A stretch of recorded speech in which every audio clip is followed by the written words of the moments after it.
See, you must understand that what the world fails to realize is that the children of God are not a slave to their master.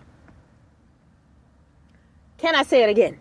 The children of God are not a slave to their master.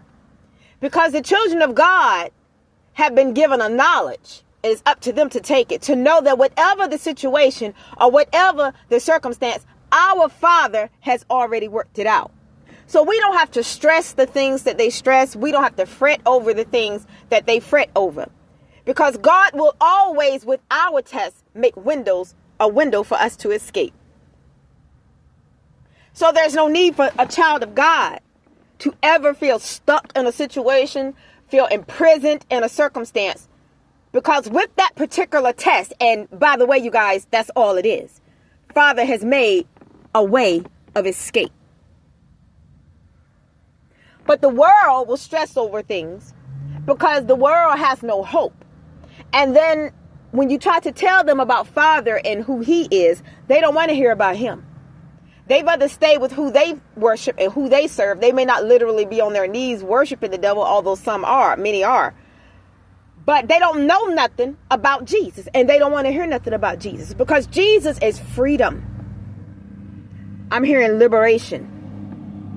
We don't have to worry about the things that the world worries about. Because he's made a way.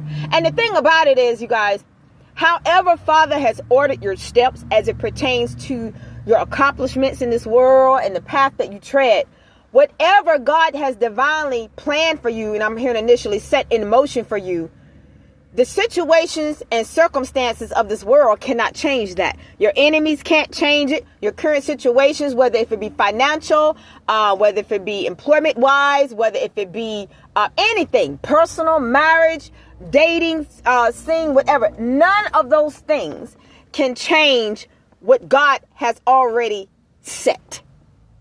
And not only that, but what he has set in motion. It's kind of like, what came to mind when I said that was like, I read a book a couple years ago, and it was somebody's experience where they said that they had an experience where they had been taken to hell. And I've probably mentioned this on a previous conference before, but the person said that in their experience, what they said they had, and I don't doubt it, they said that as they were walking with Father, that souls were crying out to Father, I guess for him to get them out of the pit of hell and, free them. And she said, according to her experience, that Father looked at them and said, judgment is set. Now, y'all listen. Now, those are some powerful words. Because, see, whatever the Lord establishes, it is forever. I believe that's in the word right there. Whatever the Lord establishes, it is forever. So if Father has established your victory before you were even placed into your mother's womb, it is established. So it doesn't matter what type of situation and circumstances and this, that, and the third that you may be surrounded by. Your victory is established in the face of the situation. Your victory is established in the face of the circumstance. No matter what it is, who it is, how it is, or where it is. Once God has spoken, it ain't nothing for nobody to say, but amen. Even whatever may be forming itself as a weapon against you, no matter what comes up against you, the weapon need to say amen. Am I talking? Am I talking? Because once God has spoken, it is done. It is done. There's power in words. Father said, let there be light. And look at the sunlight, you guys. See, he spoke it and it was so instantly. I believe without pause, without hesitation, Father said, let there be light. There is light.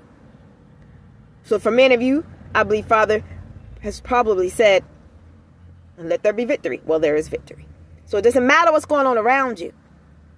You see it, but unsee it. Because the walk is a walk of faith, not of sight. See, faith is the substance of things hoped for and the evidence of things not seen. You are to walk by faith, never by sight. Because it's what you see that is the lie. And it is your faith that will bring about God's truth in your life.